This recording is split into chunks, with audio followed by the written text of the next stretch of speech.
Hello and welcome. I'm Dr. Sabine, a holistic obstetrician and gynecologist, and also the founder of the Hormone Harmony online program. And I would like to share with you today my experience of how we can actually influence or biohack our mood and sex drive.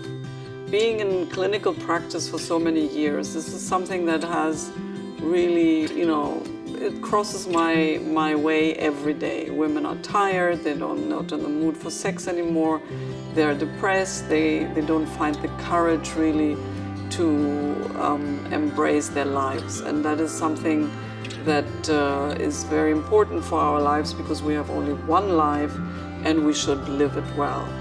Hormones influence in our body almost everything, from our heartbeat to stress to temperature regulation to weight to gut to everything. I mean, our hormones are the little modulator messengers in our body that actually are controlling almost all the body functions. On the flip side of things, it's so also that they are influenced by everything. And this is actually what I want you to understand, that it's not only you have your hormones levels and that's it, you're doomed. There are a lot of things that influence the hormones, which is the environment, which is the sleep, which is your nutrition, very big chapter. And so we are found in a two-way situation that yes, we might have a hormonal problem, but yes, we can also influence the hormones and improve them. And this is what I would like to discuss with you and share with you my experience. The indication that your hormones might be out of balance and might really have an issue with your mood are the symptoms like irritability, you're depressed, you cannot get out of bed, you have a dry vagina, you feel that you are not interested at all. I mean, so many women, they say that they have no interest in sex anymore.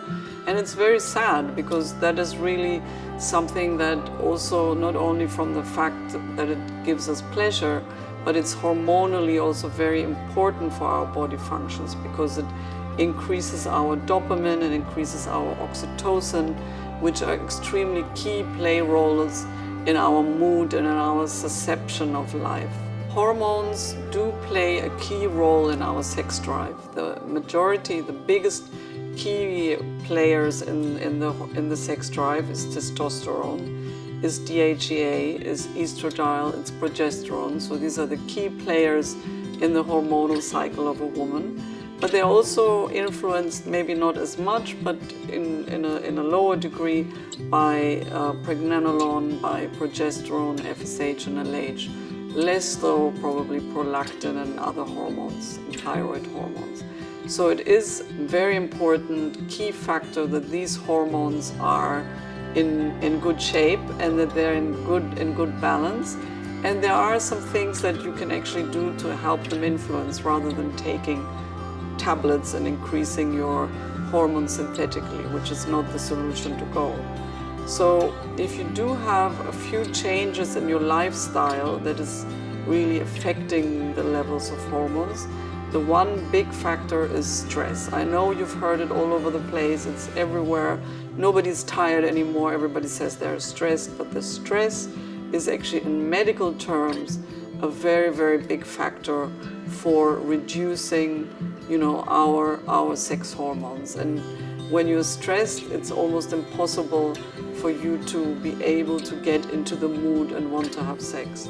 So what can you do to reduce stress? You need to consciously embrace the idea that yes, I'm stressed, I need to do something about it. And if that means for you knitting or cooking or meditating or running or just taking an hour off, sit in a nice armchair and look out of the window, it doesn't really matter. It matters that you try to address your stress levels because that is the key play role in the whole balance of your hormones.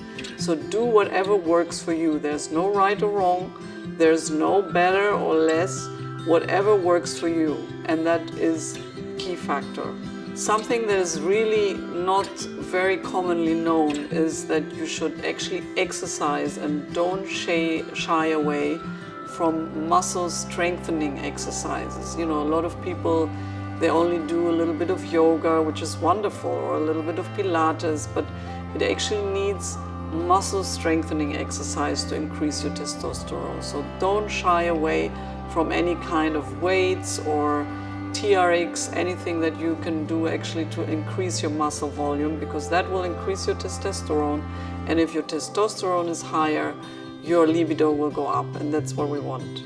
A very important other factor is to cut out and cut down all endocrine disruptors. What do I mean with that? It's quite, fashionable to talk about endocrine disruptors, and I'm sure many of you don't really know what it means, but the endocrine disruptors are actually substances that disrupt our endocrine system, and this can be from plastics, the soaps, shampoos, anything that contains phthalates, parabens and phenols. So these endocrine disruptors are really disrupting your hormone production, and as a result you will have a low mood and a low libido. So stay away from synthetic creams that are full of chemicals and paraben, and really make sure that you use consciously products.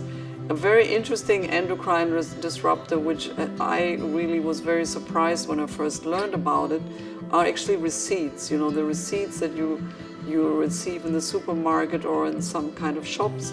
The ink that is on the paper is a very severe endocrine disruptor. That's why in some sort of chic restaurants or shops you get the receipt in a small envelope, and this is that you should not touch the ink on the receipt. So this is just a small hint for you to see how easily and quickly we are exposed to endocrine disruptors, and that will then will add up the whole system of the decline of your sexual hormones.